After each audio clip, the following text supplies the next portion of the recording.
Hello, and today I have Jenna with me. Hi, Jenna. Would you like to introduce yourself and tell us a little bit about yourself? Hi, my name is Jenna Morrison. I am the author of A Brother's Truth, which will be out on February 4th, 2022. I first self-published a story about when I was 14 years old, I want to say, as like a school project. And that's about the time that I've developed a love for writing. And so ever since then, every single year, it's like I've been like writing these short stories and whatnot.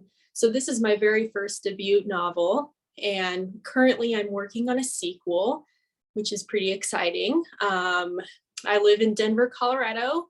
I love horseback riding, as well as writing, reading, painting, and that's about it, actually. So I guess it's quite obvious that you always wanted to write. So what gave you the push to actually self-publish your debut novel? So I do remember that my teacher in fifth grade, she was like, hey, I see that, you have a talent in writing and I think that you should pursue it. And there was like this NaNoWriMo contest, or not really a contest, but I should say, you just like enter in your work and you reach a certain word level or whatever. And so I had entered that. And this was probably in seventh grade, sixth grade, something like that. I can't remember. But anyway, so I entered that, and then it gave me the choice to self-publish, and then that's what I did. And ever since then, I was like, oh, wow, this is pretty cool. Like, I just love developing stories, kind of like a movie in your head. Like, you just get to create like your whole like new world, and, nobody can take that away from you. So, And what made you choose the genre that you write in? so I'm kind of everywhere genre wise. I love thriller. And so I would say that's the genre that I have stuck to throughout the whole time. But with my debut novel, A Brother's Truth, that is like a thriller mixed with mystery, Western. Um, there's action adventure, a little bit of romance. So I would say like I chose the Western route was because of when I was younger, I was raised around horses and I loved riding horses. And so I feel like it was just a genre that, is really rare in today's society. Like, I mean, it's not really, you don't see a whole lot of Western novels, especially ones that are like modern day humor and language. So I was like, oh, like, I think that I better, just write it in that time period, and everything that I wanted to incorporate into the story, like robberies, horses, guns, fighting, like it only fit in the Western category and not so much medieval or anything like that. So, Yeah, as you were saying that, I was thinking that's actually quite a niche sort of area. So actually that's ideal, isn't it, for trying to sell them, especially oh, because thank people like you. something different, don't they? Thanks. Um, what's the most interesting thing you found doing research for your current or for your book? Oh, so I would say that this was probably the hardest part because there's a lot of research that like goes into the 1800s. And I guess that, you don't really like think about the things that they didn't have at the time period, especially if they were a peasant. And so I would say like home appliances, like trying to figure out what they might have, what they might not have, and like they don't have a normal bathroom like what we do. It was an outhouse. And like, so I think like trying to figure out, okay, like I want this scene in a bathroom, but there's no such thing because, or I don't know, just for example. So yeah, I'd say like home appliances, that was kind of something interesting that I've like learned, even though, you kind of like can figure that, or like, I don't know. Um, and then also they did not have toothbrushes at the time. That's something I learned. They use like a twig spray, and so I was like, oh, that's really weird. Ooh, yeah. I Kind of didn't even gross. think about that, but yeah, I guess they had to be invented at some point. Yep. Yeah. Ooh. Yeah, that's weird, but cool. Yep, pretty much. Yeah, and it kind of gets like really interesting, and like especially like with the whole like beauty terms, and like how they, like a lot of them bathed in rivers and stuff like that, and they had like a tub, and you'd heat water, put it in the tub and whatnot. But I was just like, oh my goodness, like I'm so glad to live in today's society of where you don't have to worry about that. Oh, yes, absolutely. And to have a toothbrush. Yep. Yeah. If you were to take one of your characters from your book out for a meal, who would you choose and what would you ask them? I don't know if I would choose any of my characters because they'd probably kill me.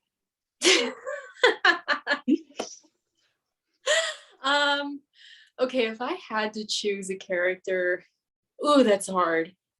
I feel like none of them would like me because I put them through so much hell. I would probably ask the really super temperamental character, Matt. He's like the troublemaker one that has like, a huge temper and gives everyone a hard time. He's like the antagonist of the story. But I would probably ask him like, so do you like your storyline that I gave you? I love He'd that. probably say no. Yeah. Well, tough. You have the power, so you'll have to deal with it. Pretty much. Did you find it difficult coming up with character names if you're writing so far back? Yeah, so I really wanted to give them like super cool names.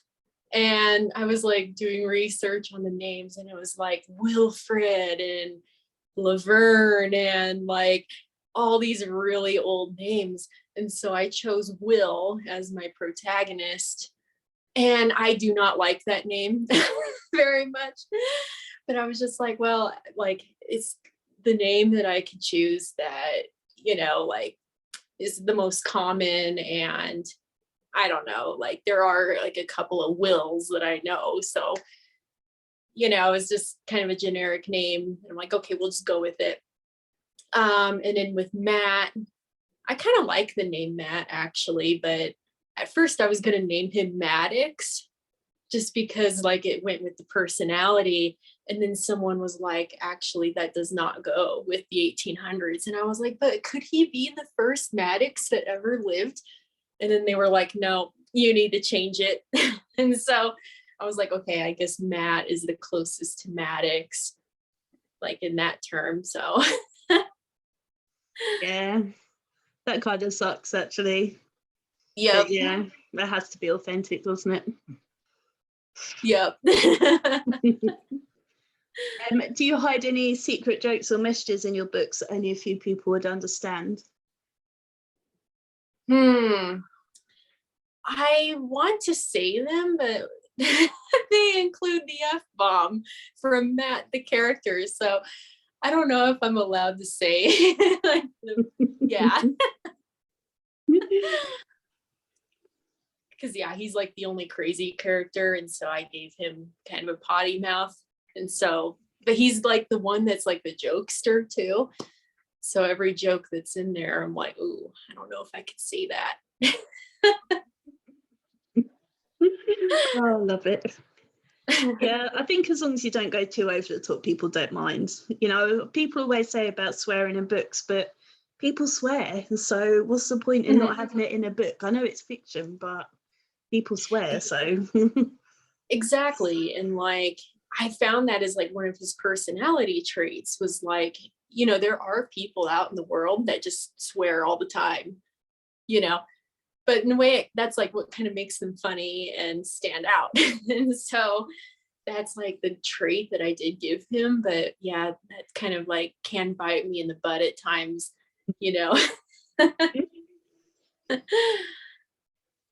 Now So, you've completed your first book, what's been easier than you thought it would be since you had the idea, and what's been more difficult? I would say, ooh, that's a really good question. Actually, I never thought of that.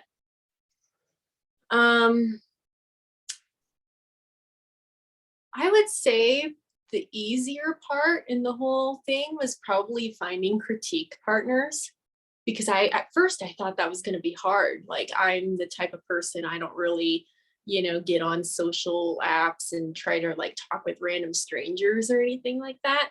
So that was like a huge push for me to do it. But then once I had found my partners, I was like, oh wow, that was like a lot easier than I'd ever anticipated.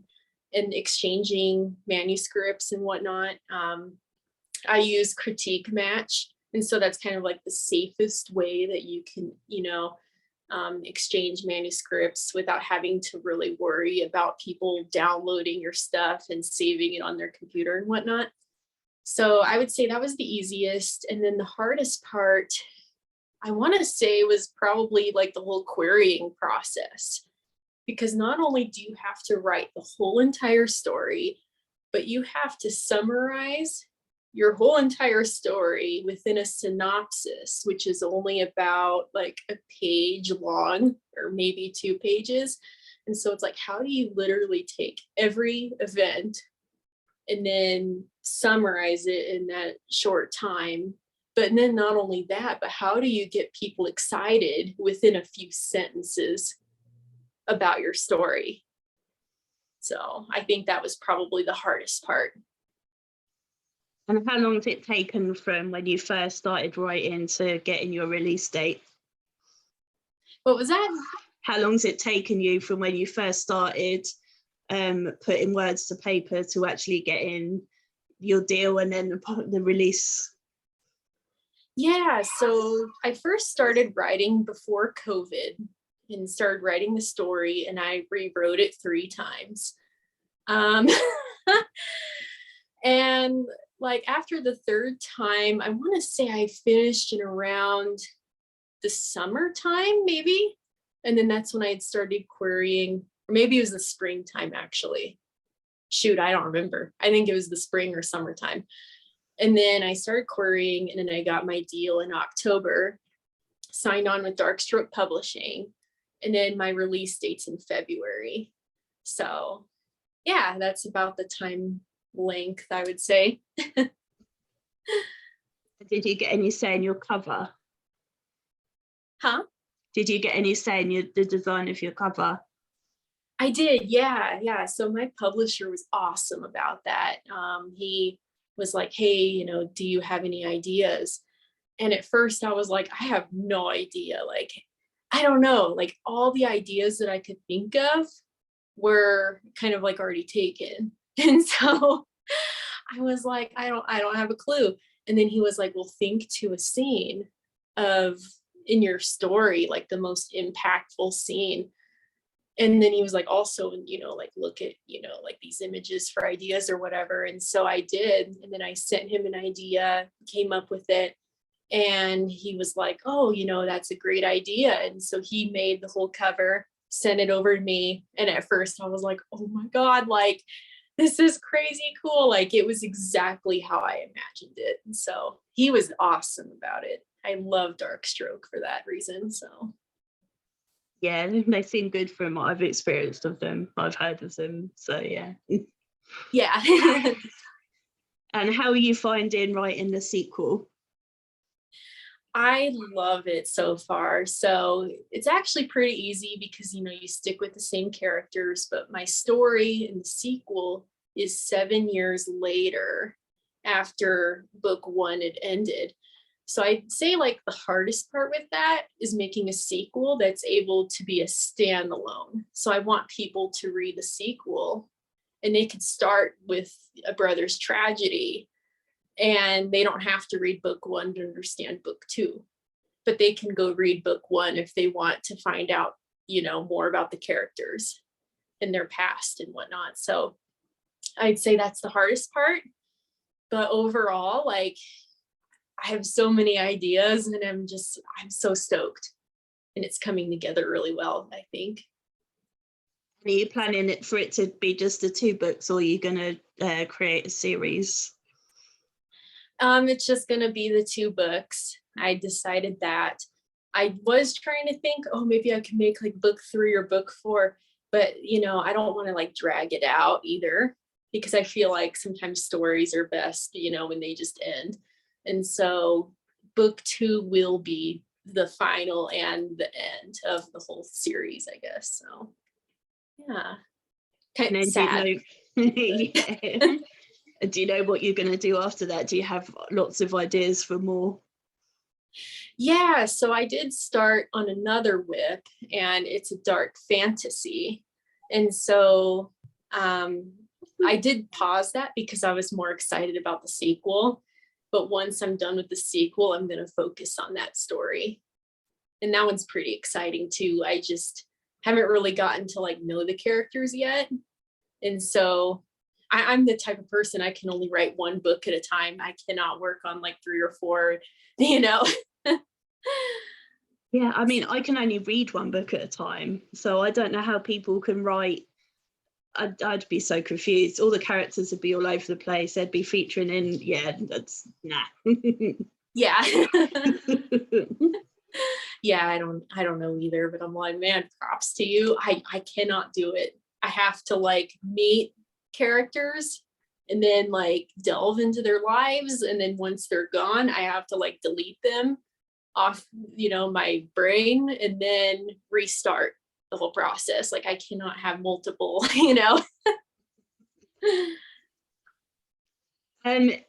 What was the most fun scene that you wrote, if you can tell us without any spoilers? Okay, so it was like one of the beginning scenes, and it's where Matt runs away naked from the law, and then he jumps into the bushes.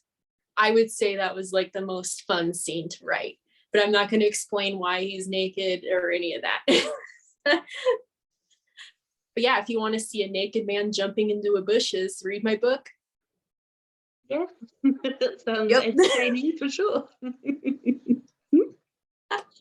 I'm totally intrigued, so that's worked. Yep. You said that you didn't really get involved with like the social media side, but have you changed now that you've got a book coming out? Have you sort of joined groups and things, and have you made author friends? Oh, for sure. Yeah. So when I had first got accepted into Darkstroke, they had invited me to like this group of like a lot of authors. And so I got to meet like a lot of friends, and I've been a lot more involved on social media, more than I ever have. And I would say that it's built up my confidence quite a bit. And I don't have as big of a fear as like what I did before with like, communicating with people I didn't know and whatnot. So I feel like that was a really, really good change, but I'll give all credit to Darkstroke because they got me out of my shell. Yeah, it will help when your book's finally released. So it's good to do it now. So then by the time February comes around, you'll be like, yay, this is my book, please buy. Exactly. If you're able to spend a day with any author, dead or alive, who would you like to spend a day with? Oh, Stephen King. Stephen King for sure. Or George R.R. Martin. One of the two. Popular choices. Even in the UK, we love Stephen King. We just adore the man as well and respect him, and he would be my choice as well because he's just amazing. So yeah, he really is. Yeah, just another level. Mm-hmm. I went to a festival, a literary festival in September, and he was beamed from America talking to Linwood Barclay, and the room was packed out, and the applause for him was just so loud. And yeah, it was amazing. And they were comparing toilet stories. Two absolute legends in the author world, and they were comparing toilet stories. Honestly, boys. Wow. Oh my goodness. That's Yeah, so cool though. Like, it was. Yeah. I spoke to the organizer. I'm like, how on earth did you get Stephen King? He's like, well, it's going to be online because of COVID and stuff. So I thought, well, may as well try the biggest name. And he got Linwood Barclay to ask him, and he said, yeah. I was like, okay, that's really cool. oh So, my yeah. gosh, that's amazing. Yeah. Yeah, it was. So in your free time, apart from horse riding, what else do you enjoy doing? Well, I like playing video games, hanging out with family, friends, stuff like that. Traveling for sure. Definitely. What about you?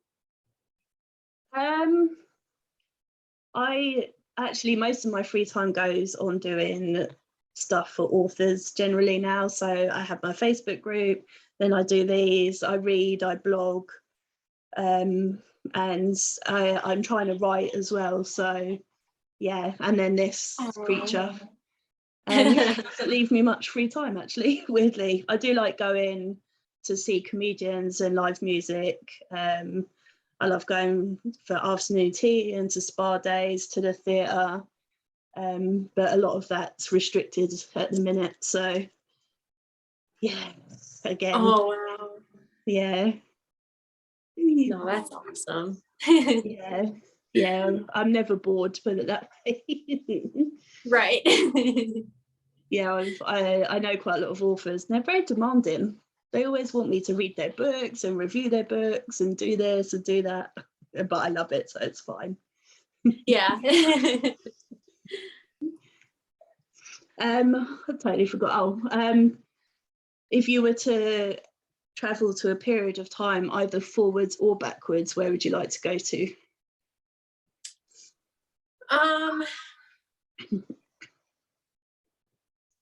Man, you were like, these are really good questions. I would probably like to go back to maybe when I was a kid, just to see like my dad again. I would definitely do that for sure. So yeah, either that or maybe the 1800s so I could see how accurate my research was. But don't forget, the no toothbrushes or no toilets and stuff. So, I'd weigh that up quite. Yeah. See what it was really like. Yeah. If a genie was to give you 3 wishes, what would you wish for? I would definitely wish for maybe like writing books faster so I could just finish them faster, crank them out, more creativity, I would say. And maybe more wisdom too. I just feel like life is, I don't know, it would be so much easier if, you were like, you had it all together and you knew everything. So Trust me, yeah. that never happens ever. As you get older, you learn stuff, you still know nothing. That's funny. Yeah, that's kind of how I feel right now. I'm like 26 and I'm like, man, I still feel like I'm like a 12-year-old at times. Yeah, literally doesn't change, honestly. Dang it. Yeah. You just care less, I find, I think is the only way that you could deal with that is you just sod it. It doesn't matter.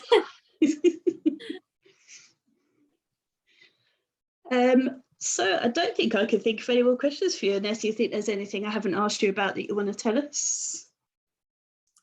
No, I think we've covered it all. Thank you so much for interviewing me and taking time out of your day. Like, this means so much to me. So it's a pleasure.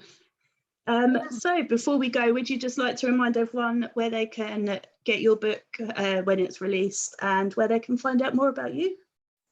Yeah, for sure. So my book is on pre-orders right now, and on February 4th, that's when it's going to be released through Amazon. Pre-orders are only through Kindle only currently.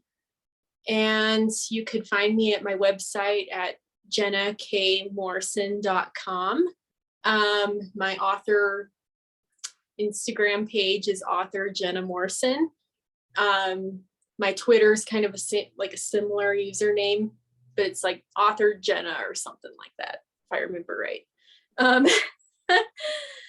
But yeah, like, feel free to like message me, if you have any questions, or subscribe to my YouTube channel, or even like subscribe to my website too, if you want. So. Well, fabulous. Thank you very much. Yeah, thank you.